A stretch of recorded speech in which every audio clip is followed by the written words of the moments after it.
కాని ఆయన మొహంలోని ముడతలు, ఆ తెల్లని కేశాలు వారి అనుభవానికి చిహ్నాలుగా ఉంటాయి.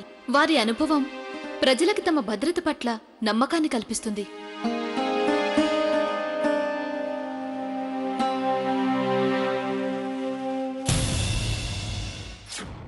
పదహారు రోజులు గడిచిపోయాయి. జలాల్ సారంగపూర్ పొలిమేరకు చేరాడు. నగర ప్రవేశానికి ముందు గుడారం వేసుకున్నాడు.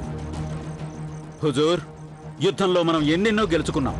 లెక్కలేనన్ని గుర్రాలు, ఏనుగులు, కోశాగారం. కానీ ఆదాం ఖాన్ మాకు ఆ సంగతి తెలుసు పీర్ మహమ్మద్. అందుకే మేము ఆగ్రా నుంచి ఇక్కడ దాకా వచ్చాం.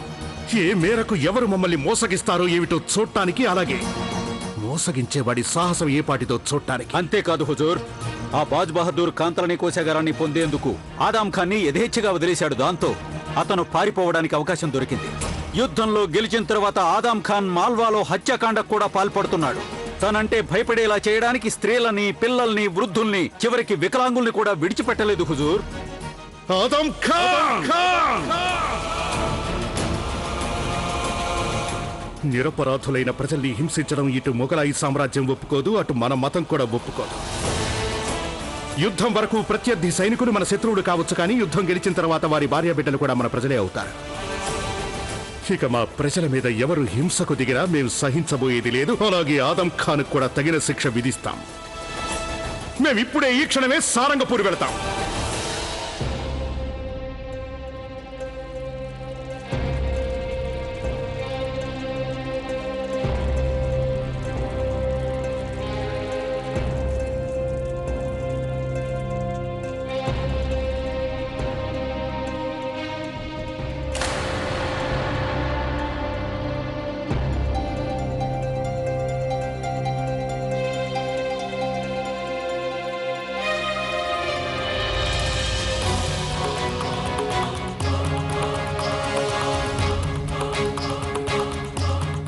ఎవరది? ఎవరది?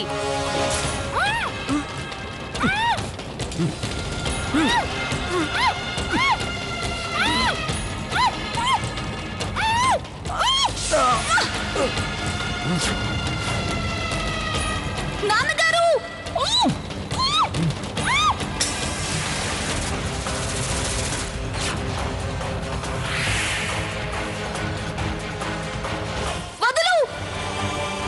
జోదా! జోదా! జోదా! ఏమైంది తల్లి? ఏమైంది తల్లి? అరిచావు? అమ్మా, ఏమైంది? అదమ్మా, అక్కడ అన్నయ్య ఏడి? అప్పుడేమో షరీఫుద్దీన్ మా అన్నయ్యల్ని కాపాడు, మా అన్నయ్యల్ని కాపాడు. జోదా, మీ అన్నయ్యలకి ఏం కాలేదమ్మా. అక్కడ ఎవరు లేరు.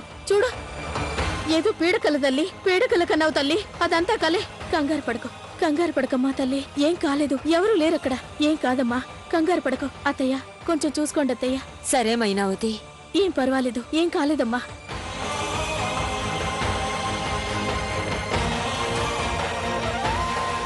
నా తల్లి జోదా, భయపడకమ్మా. మేమంతా నీకు తోడుగా ఉన్నాం.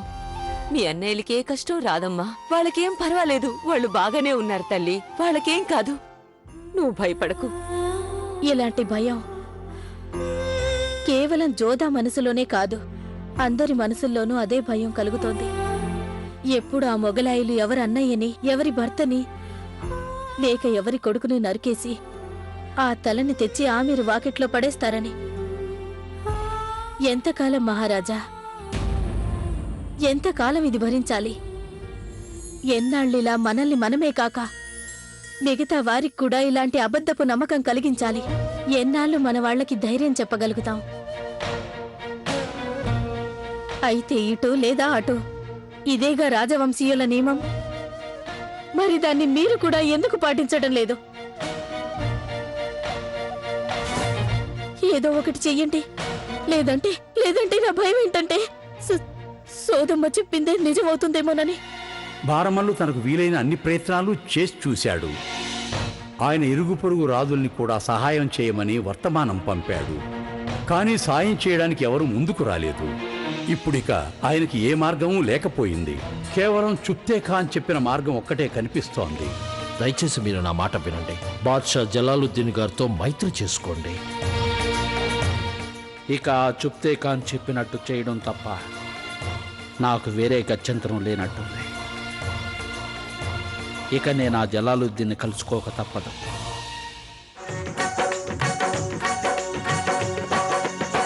అణువణువున నీ రూపం నా బ్రతుకే అర్పితం బలపు కోరే మదికి చావైన సమ్మతం నీ పొంగులో అసలు రంగు బయట పెట్టి చూపిస్తా నీ బ్రతుకు బండారం బట్ట బయలు చేసేస్తా ఆరిపోని వలపు దీపం దానిదేలే విజయం చిందులతో చేసే నాట్య కళకి కలంకాలు అనురాగపు రాగంలో కలలన్నీ కలిసున్నాయి. ఆదాం ఆదాం ఆదాం ఆదాం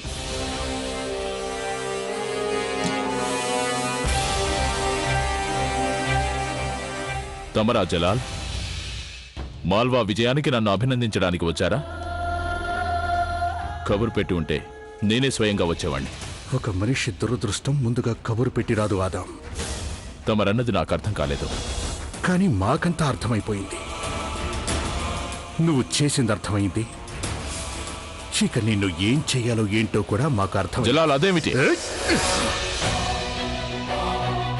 మేము నిన్ను అడిగే ప్రశ్నలకి అన్ని నిజాలే చెప్పాలి మాకు.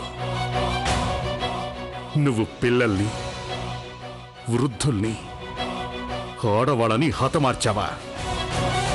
హతమార్చావా లేదా?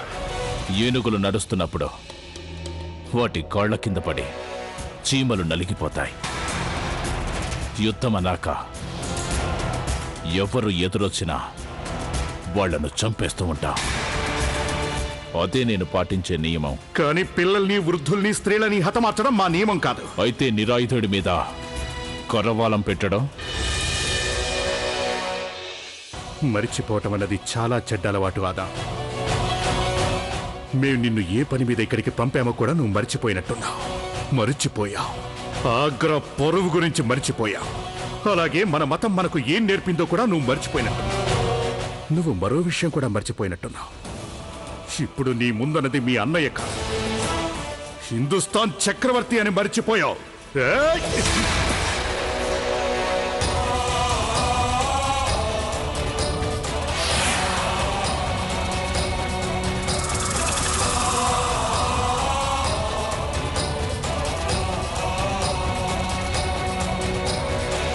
ఈ కరవాలన్నీ ఎత్తడానికి ముందు మీ పెద్దమ్మ చేసే విన్నపాన్ని కూడా విను. మీరు కావాలంటే తక్షణమే ఆదం శిరస్సుని నరికేయవచ్చు. దేవుడు మీ తొట్టు. అందుకీ పెద్దమ్మ అయ్యో అని కూడా అనదు. జల, నేనేం చెప్తున్నానో అర్థం చేసుకోవటానికి ప్రయత్నించండి.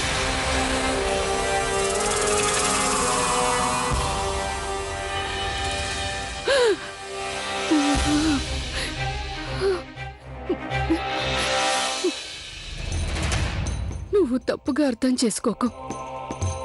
జలాల్, నేనలా నీకెందుకు చెప్తున్నానంటే తను నా కుమారుడైనందువల్ల కాదు. ఇలా ఎందుకు చెప్తున్నానంటే నేను ఏ జలాల్కి వేలు పట్టుకుని నడవడం నేర్పించానో ఆ జలాల్ని రేపు ప్రజలు వేలెత్తి చూపించకూడదని చెప్పాను. పెద్దమ్మ, ఆదాం తన నేరాన్ని అంగీకరించాడు. లేదు, అలా అని మీరే అనుకుంటున్నారు. అలా నేను అనలేదు. నేను చంపింది బాజ్ బహదూర్ సైనికులను మాత్రమే. ఆ మధ్యలో స్త్రీలు కూడా చనిపోతే అందుకు నేనేం చేస్తాను? కానీ జలాల్, ఇది నేను ఒకవేళ ఒప్పుకున్నా మీరే కదా చక్రవర్తి. తమరు తీసుకున్న నిర్ణయమే ఆఖరి నిర్ణయం అవుతుంది. జలాల్, ఆఖరి నిర్ణయం అవుతుంది. అయితే ఒక చక్రవర్తి కనుక ఒక మొగలాయి మీద ఎలాంటి సాక్ష్యం లేకుండా ఇలా కత్తి దూసినట్లయితే అది చక్రవర్తికి న్యాయం అనిపించుకోదు జలాల్. పెద్దమ్మ అంటే తమ ఉద్దేశం సాక్ష్యాలు సేకరించి సాక్ష్యాలు విన్న తర్వాతే మేం నిర్ణయం తీసుకోవాలి అనుకుంటే మేము ఆ పని చేస్తాం.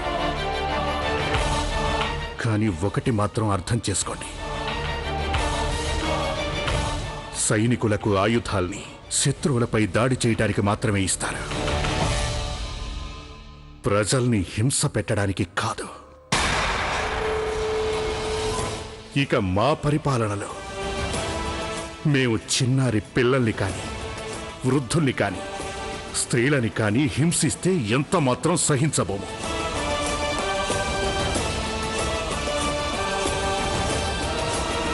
పరిపాలన సంగతి తరువాత మీ అంతఃపురంలో ఏం జరుగుతుందో దాని గురించి ఏమంటారు మీరు? నోరు మూసుకో ఆదం ఖాన్, చాలు. జలాల్, ఆదం మూర్ఖత్వాన్ని తమరు లెక్క చెయ్యొద్దు. పెద్దమ్మ ఒక ప్రశ్న అడిగినప్పుడు దానికి సమాధానం కూడా చెప్పాలిగా. మా అంతఃపురానికి తీసుకొచ్చే స్త్రీలు మేము యుద్ధంలో గెలుచుకున్న స్త్రీలే. వారి పట్ల ఎలాంటి దుర్వ్యవహారం ఎన్నడూ జరగదు. వాళ్ళని ఏ విధంగానూ కష్టపెట్టడం జరగదు. వాళ్ళ మీద ఎలాంటి బలప్రయోగం కూడా జరగదు. వాళ్ళని హత్య చేయడం జరగదు ఆదం ఖాన్. వాళ్ళకి గౌరవ మర్యాదలు ఇవ్వడం జరుగుతాయి. ఆధారాల్ని సాక్ష్యాల్ని సత్వరమే మా ముందు ప్రవేశపెట్టండి.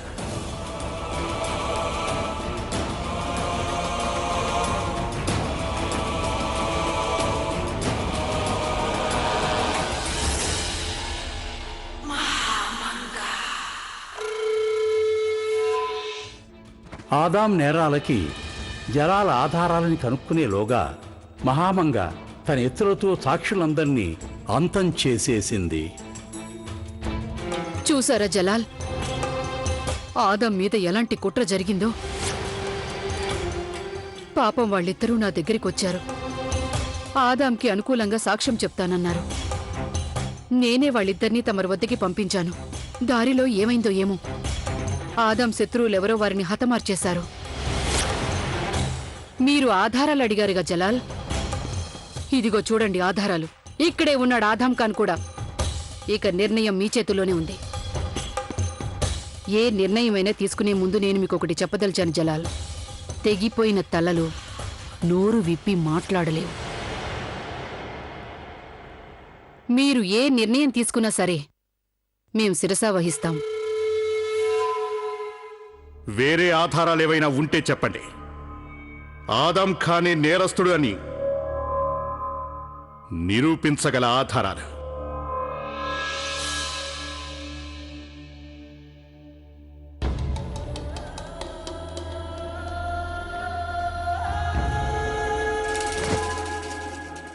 నోరు జారినందుకు చక్రవర్తి గారిని క్షమాపణ కోరుతున్నాను.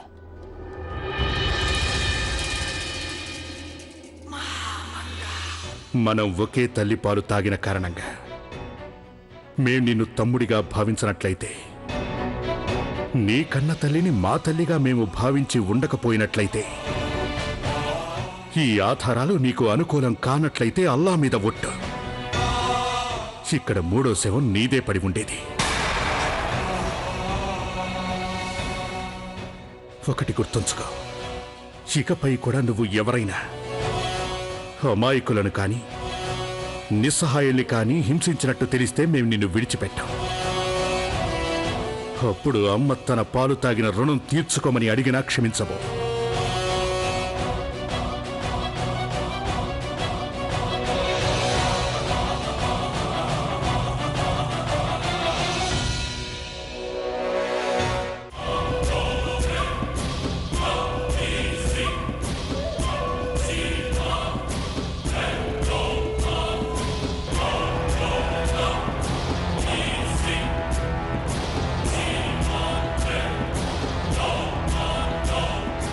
ఆదాం ఖాన్ స్త్రీలను చంపుతూ ఉండగా మీ ఇద్దరిలో చూసిన వారెవరు?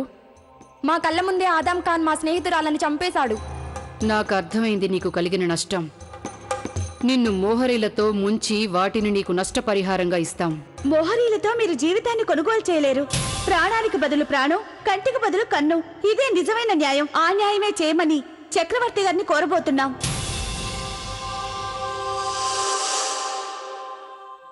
నాకు నువ్వన్నా నీ మాటలన్నా చాలా నచ్చాయి.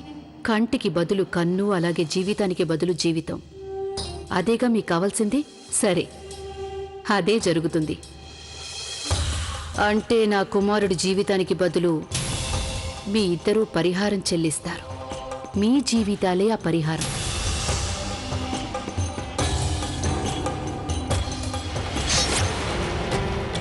రేషం, ఈ నిరపరాధుల్ని సగౌరవంగా పూడ్చిపెట్టించు.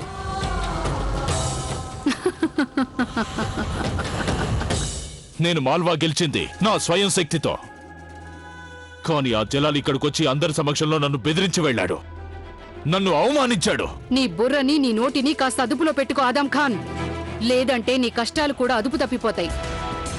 ఈ కష్టాలన్నీ నేను ఎట్టే అంతం చేయగలను. యుద్ధంలో జలాల్ తల నరికేస్తే పోతుంది. జలాల్తో యుద్ధమా? జలాల్తోనా? జలాల్ ఒక పర్వతమైతే నువ్వు కేవలం ఒక రాయి. రాయి పడి ఉండాలి తప్ప పోరాటానికి దిగకూడదు. జలాల్ ఎంతటి వీరుడంటే అలాంటివాడు శతాబ్దాలకు ఒకసారి పుడుతూ ఉంటాడు. నీ పేరు, నా పేరు కూడా చరిత్రలో ఉండాలని నువ్వు కోరుకున్నట్లయితే జలాల్కి తోడుగా ఉండు. అతన్ని ఎదిరించడానికి ప్రయత్నించావంటే ఆ జలాల్ నిన్ను నామరూపాలేకుండా చేసేస్తాడు. ఈ లోకంలో నువ్వు ఉండవు, చరిత్రలో నీ పేరు ఉండదు.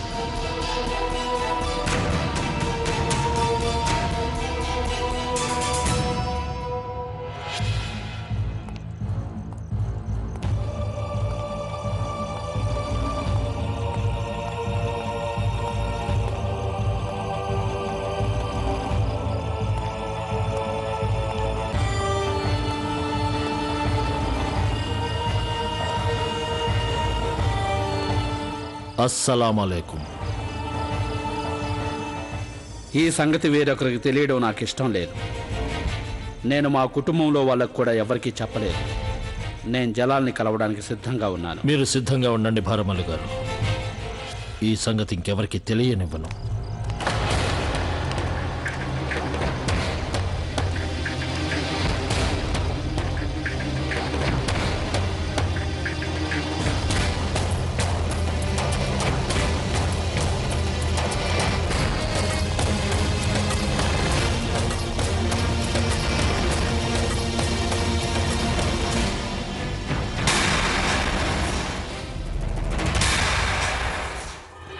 జోధా, నేను ఒక అత్యవసర పని మీద.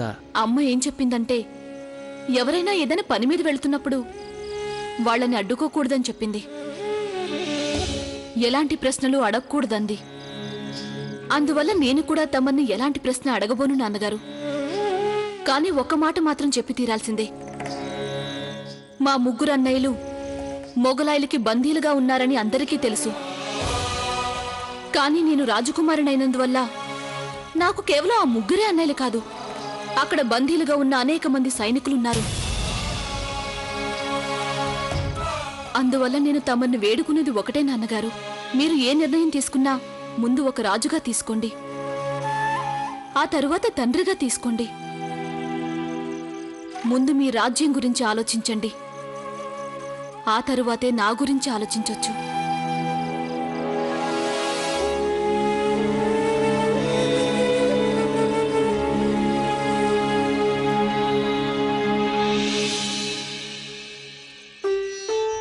మీరు వెళుతున్న పని ఏదైనా కాని నేను అమ్మవారిని వేడుకునేదేంటంటే ఆవిడ మీరు చేయబోయే పనిని సఫలం చెయ్యాలని.